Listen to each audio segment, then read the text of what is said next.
Le jour où ma patronne m'a dit que je n'étais pas qualifiée pour une promotion, j'ai souri, je l'ai remerciée et je suis partie. Elle pensait avoir rejeté un employé. Elle ne se rendait pas compte qu'elle venait de perdre la personne qui tenait tout ensemble. Je m'appelle Amelia Carter, et pendant 5 ans, j'ai été la force invisible derrière Meridian Solutions. J'étais la personne qui restait tard, réglait les problèmes que personne ne remarquait, sauvait des clients importants et créait des systèmes qui permettaient à l'entreprise de fonctionner. Mais lorsque j'ai postulé pour un poste de direction, ma patronne Hélène a à peine regardé mon travail avant de me dire « Tu vas bien, Amelia, mais tu n'es pas encore prête pour le leadership. Peut-être dans une autre année. » Je me suis assis là silencieusement.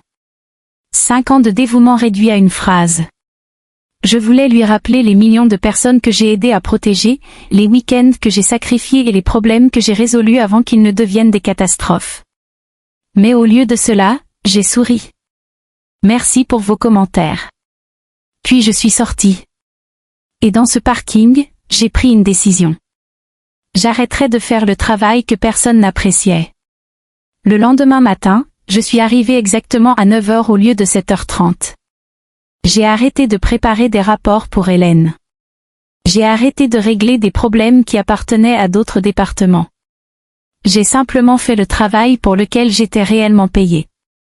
En quelques heures, les gens l'ont remarqué. Amelia, peux-tu gérer ce problème? Mon collègue Peter a demandé. Je l'ai regardé calmement. C'est la responsabilité de l'approvisionnement. Je l'ai déjà transmis. Il avait l'air choqué. Mais vous réparez toujours tout. J'ai souri. C'est peut-être ça le problème. Ce soir-là, au lieu de travailler tard, je suis rentrée chez moi et j'ai cuisiné des biscuits avec ma fille Elena. Pour la première fois depuis des années, j'ai réalisé à quel point j'avais donné de ma vie en essayant de faire mes preuves. Le lendemain, l'entreprise a commencé à se débattre. Le compte Ellison Enterprise, notre plus gros client, nécessitait des changements urgents.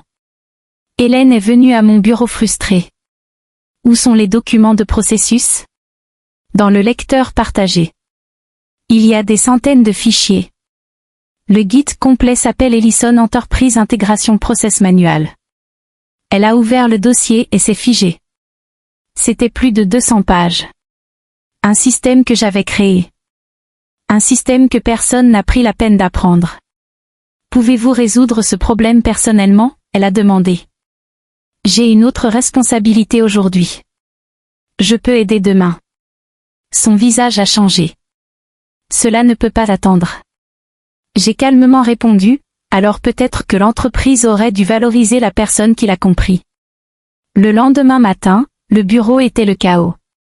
Le client d'Ellison menaçait de partir. Les employés couraient partout à la recherche de réponses. Ensuite, j'ai été convoquée à une réunion d'urgence avec Hélène et le directeur régional Byron Wallace. Byron m'a regardé. Amelia, nous avons besoin de ton aide. Hélène a finalement prononcé les mots que j'avais attendus des années avant d'entendre. La promotion est à vous. Mais cette fois, c'était différent. J'apprécie cela, ai-je dit, mais une autre entreprise m'a déjà offert un poste de direction. La pièce est devenue silencieuse. Byron a immédiatement demandé ce qu'ils offraient. Nous pouvons l'égaler, a-t-il déclaré. J'ai secoué la tête. Ce n'est plus une question d'argent. Il s'agit d'être respecté avant que je décide de partir. Byron m'a appelé plus tard dans son bureau et m'a fait une offre inattendue. Un nouveau poste. Directeur des systèmes opérationnels. Un rôle de leadership relevant directement de lui. Un salaire plus du double de mon salaire actuel.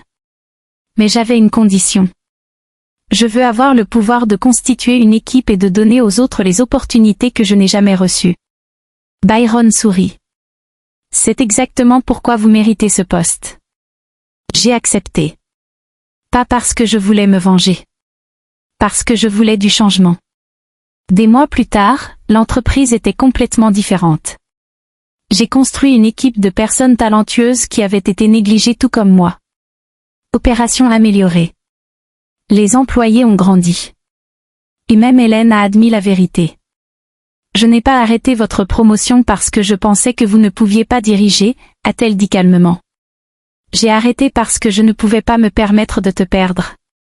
Je l'ai regardé et j'ai répondu, c'est l'erreur que font de nombreux dirigeants.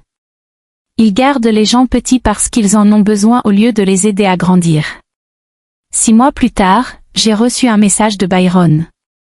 Le conseil d'administration avait approuvé ma promotion au poste de vice-président. La décision a été unanime. Même Hélène m'avait recommandé. J'ai souri parce que j'ai enfin compris quelque chose. La plus grande victoire n'a pas été d'obtenir le bureau du coin.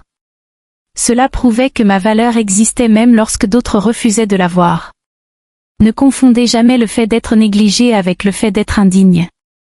Parfois, les personnes qui vous sous-estiment sont tout simplement trop proches pour voir à quel point vous comptez vraiment.